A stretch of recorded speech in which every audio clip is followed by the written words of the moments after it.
Assalamualaikum warahmatullahi wabarakatuh. Halo teman-teman. Perkenalkan, saya Siska Ilmanafia, NIM 2019-35028, mahasiswi semester 6 Program Studi Pendidikan Matematika, Fakultas Keguruan dan Ilmu Pendidikan, Universitas Muria Kudus. Video ini dibuat untuk memenuhi tugas mata kuliah Micro Teaching di semester 6 ini dengan dosen pengampu Ibu Safitri Wana Buliandari, SPD MPD.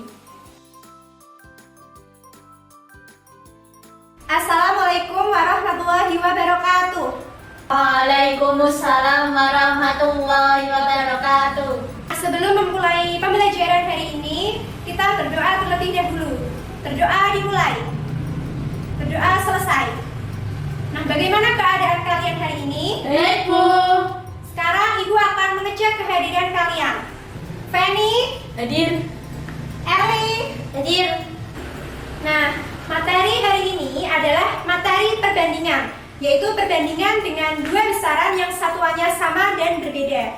Sebelum kalian memahami tentang perbandingan hari ini, kalian harus mengetahui terlebih dahulu materi prasyarat dari perbandingan. Materi prasyaratnya adalah tentang himpunan. Materi himpunan sudah kalian pelajari pada semester 1 lalu. Nah, jika kalian dapat memahami materi himpunan, maka kalian akan dapat mudah mengelompokkan besaran-besaran yang ada dalam persoalan rasio dua besaran yang satuannya sama dan berbeda. Kemudian, kompetensi dasar dari perbandingan yaitu menjelaskan rasio dua besaran satuannya sama dan berbeda pada kompetensi dasar pengetahuan. Lalu kompetensi dasar keterampilan menyelesaikan masalah yang berkaitan dengan rasio dua besaran yang satuannya sama dan berbeda. Kemudian, tujuan pembelajaran hari ini, kalian diharapkan dapat membedakan masalah yang berkaitan dengan perbandingan atau rasio dan yang bukan. Yang kedua, dapat menjelaskan tarif kelajuan kurs dari satuan yang berbeda. Lalu yang ketiga, dapat menyelesaikan masalah yang berkaitan dengan perbandingan atau rasio. Yang keempat, dapat menyelesaikan masalah hubungan antara rasio dua besaran. Kemudian, tujuan yang kelima, dapat menyelesaikan masalah yang berkaitan dengan rasio yang satuannya sama dan berbeda. Selanjutnya yaitu manfaat dari materi perbandingan. Manfaat yang pertama, untuk menghitung jarak kota di seluruh dunia agar menghitungnya tidak sulit. Kemudian untuk pembuatan denah lokasi, untuk menghitung banyak barang dengan jumlah harganya.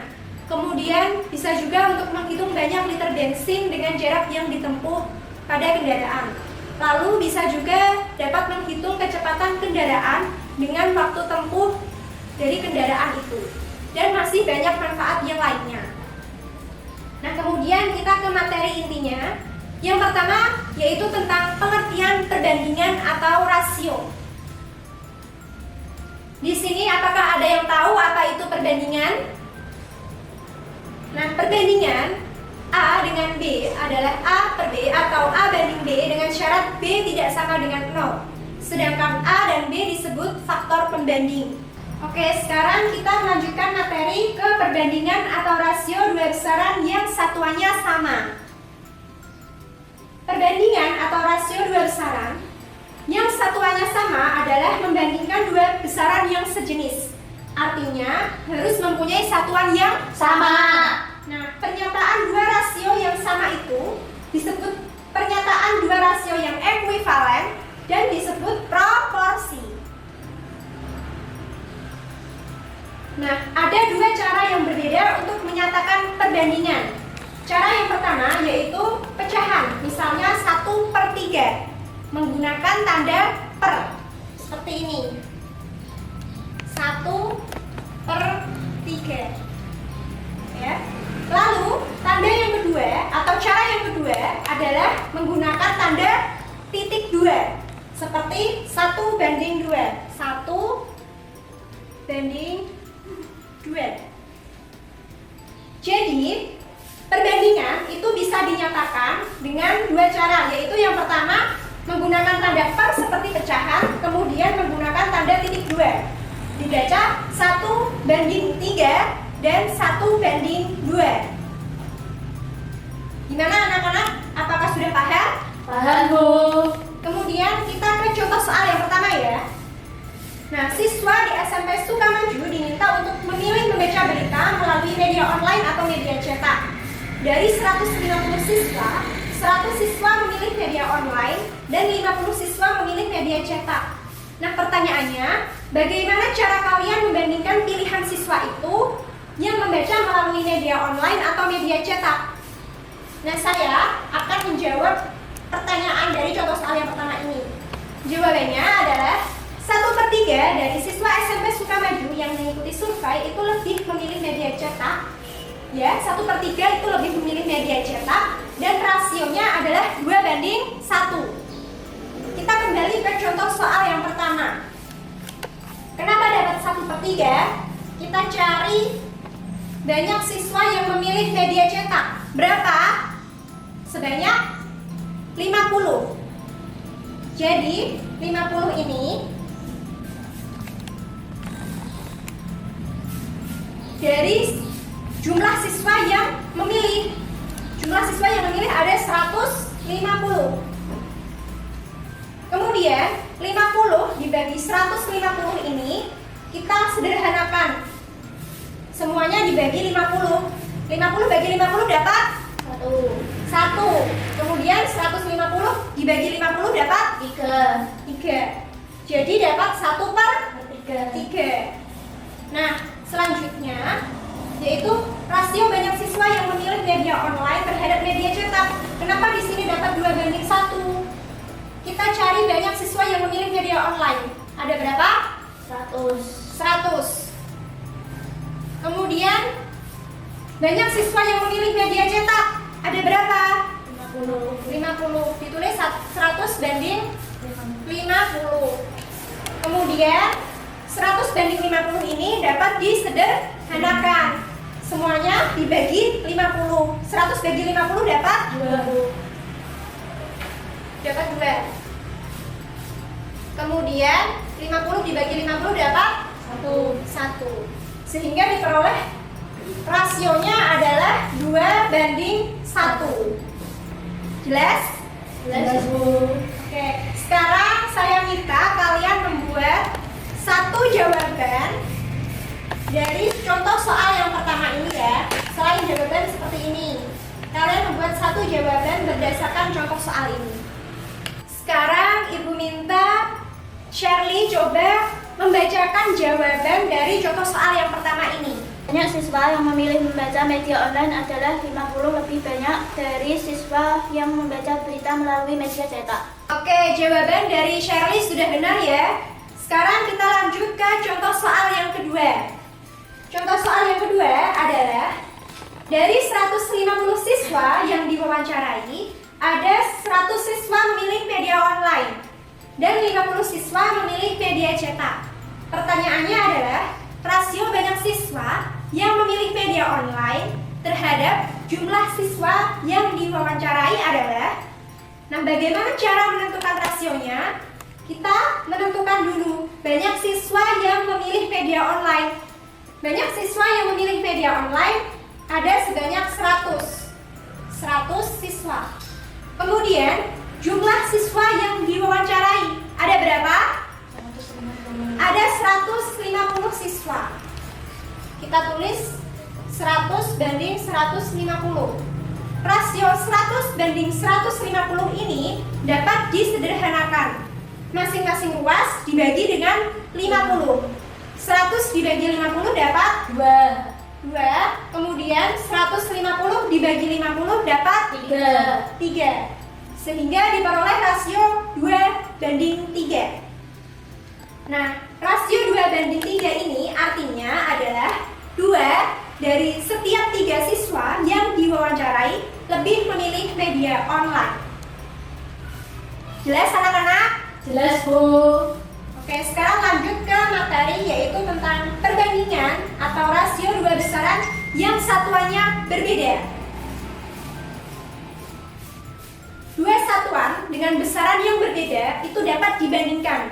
Contohnya adalah perbandingan jarak tempuh dan waktu tempuh suatu kendaraan. Nah, jarak tempuh adalah satuan besarannya panjang. Kemudian waktu tempuh adalah satuan besarannya waktu. Lanjut ke contoh soal ya. ketiga yaitu motor Pak Edi membutuhkan 5 liter Pertamax untuk menempuh jarak 60 km. Perbandingan kebutuhan bahan bakar dengan jarak tempuh mobil Pak Edi adalah, pertanyaannya adalah perbandingannya ya. Langkah pertama yang harus kita lakukan adalah menentukan dulu banyak kebutuhan bahan bakarnya. Berapa kebutuhan bahan bakar liter Pak Edi? Ada sebanyak 5 liter. Kita tulis 5. Kemudian jarak tempuh mobil Pak Edi ada berapa? Ada 60. Nah, 5 banding 60 ini dapat disederhanakan. Masing-masing ruas dibagi dengan 5. 5 dibagi 5 dapat 1. Kemudian 60 dibagi 5 dapat 12. Nah, 1 banding 12 ini artinya adalah 1 liter Pertamax dapat menempuh jarak 12 km. Nah, sekarang silahkan kalian berkelompok ya untuk mengerjakan soal. Saya akan membagikan soalnya. Silahkan dikerjakan. Nah, kalian tadi sudah mengerjakan latihan soalnya ya. Sekarang kalian mempresentasikan ke depan kelas. Nah, silahkan Shirley membacakan jawaban dari nomor 1A. Pak Teddy dapat membuat satu buah sapu lidi dalam waktu 40 menit. Sedangkan Pak Ali dapat membuat satu buah sapu lidi dalam waktu 30 menit. Jadi yang lebih cepat membuat sapu lidi adalah Pak Ali. Ya, betul. Lalu selanjutnya silahkan Fanny untuk membacakan jawaban dari nomor 1B. Misalkan X adalah lama waktu yang dihabiskan Pak Teddy untuk membuat 15 buah sapu lidi. Maka dapat ditulis 15 banding X atau 15 per X. Untuk mencari nilai X, maka X sama dengan 15 kali 40. Jadi X sama dengan 600. Karena persoalan di atas menggunakan satuan menit, maka diperoleh X sama dengan 600 menit. 600 menit dapat diubah menjadi satuan jam. 600 menit banding 60 sama dengan 10 jam. Jadi Pak Badi dapat membuat 15 buah sapu lidi dengan lama waktu 10 jam. Oke, benar sekali jawabannya. Silakan duduk. Nah, dari latihan soal ini, jadi yang lebih cepat untuk membuat sapu lidi adalah Pak Ali. Lalu Pak Badi dapat membuat 15 sapu lidi dalam waktu 10 jam. Benar ya jawabannya? Oke, sekarang kalian dapat mengisi angket yang Ibu bagikan ini. Kalian isi sesuai dengan jawaban kalian. Nah, angket ini tidak mempengaruhi nilai kalian. Jadi, silahkan diisi dengan jujur. Oke, kalian sudah mengisi angket kalian ya. Sekarang saya akan mengambil angket kalian. Nah, selanjutnya saya akan memberikan PR untuk kalian ya. Nanti PR-nya dikerjakan di rumah. Nah, ini adalah PR-nya. Oke, pembelajaran hari ini sudah selesai ya. Jangan lupa kerjakan PR-nya. Sebelum pembelajaran ditutup, silahkan berdoa terlebih dahulu. Berdoa dimulai. Selesai. Terima kasih. Wassalamualaikum warahmatullahi wabarakatuh. Demikian video micro teaching ini. Terima kasih. Wassalamualaikum warahmatullahi wabarakatuh.